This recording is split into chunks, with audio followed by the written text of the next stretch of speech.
Assalamualaikum warahmatullahi wabarakatuh.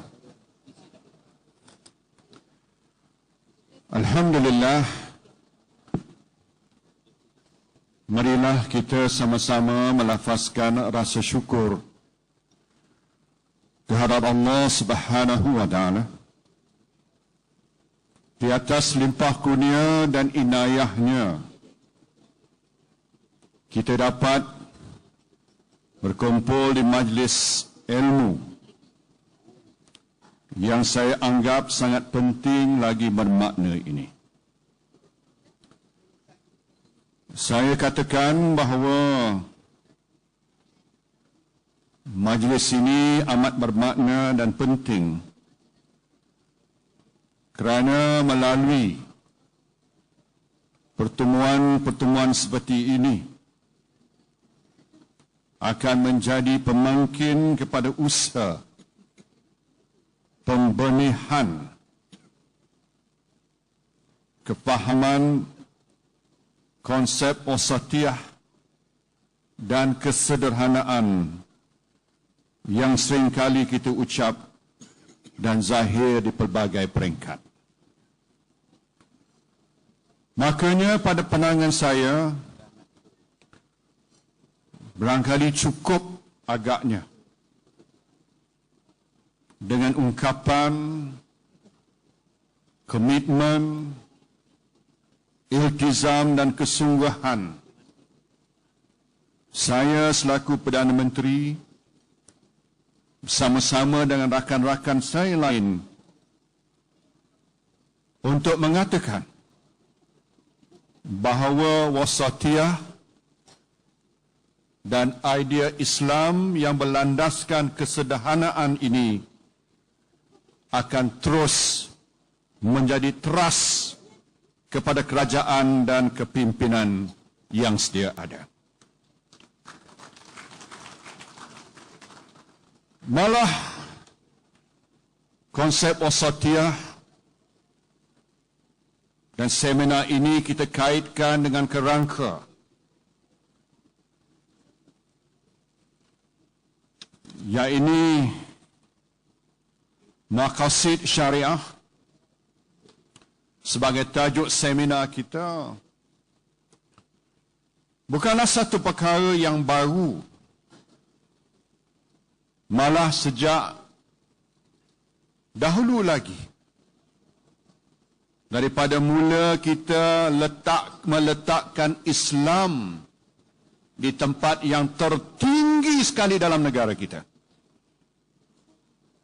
Dan pengisian Islam itu tidak pernah lari sama ada dari segi matlamat, maqasid syariah maupun pendekatan wasatiyah yang diamalkan oleh kerajaan dulu, sekarang ini dan insya-Allah pada masa yang akan datang juga. Banyak contoh yang boleh saya sebutkan. Kewujudan Felda yang menjadi penaja utama kepada seminar kita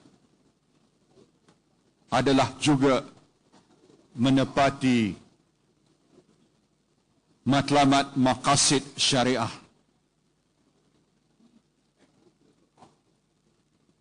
Dan baru-baru ini kejayaan kerajaan menjadi orang tengah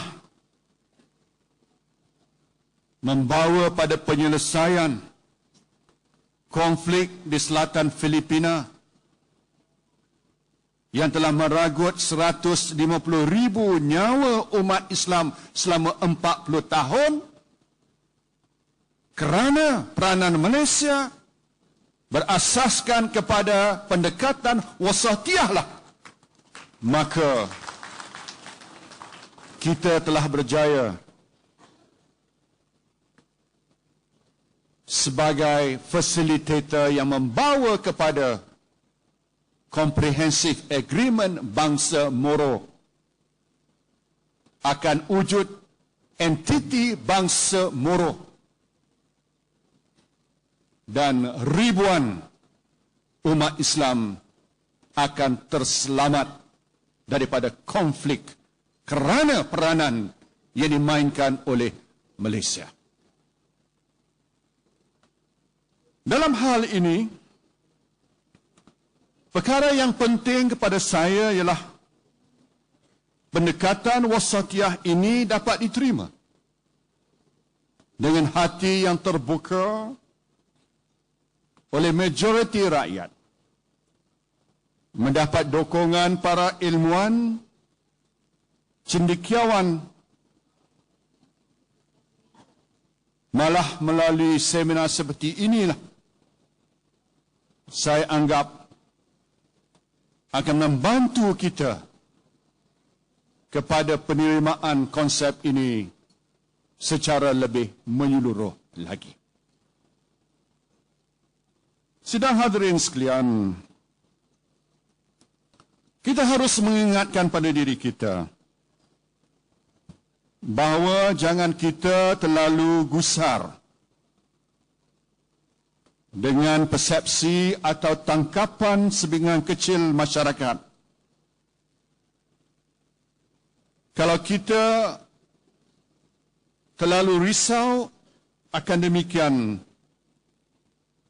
maka kita tidak mampu membawa apa-apa gelombang pemikiran ataupun perubahan, dan kita akan jadi statik dan takut melakukan apa jua perubahan yang boleh membawa kepada kebaikan.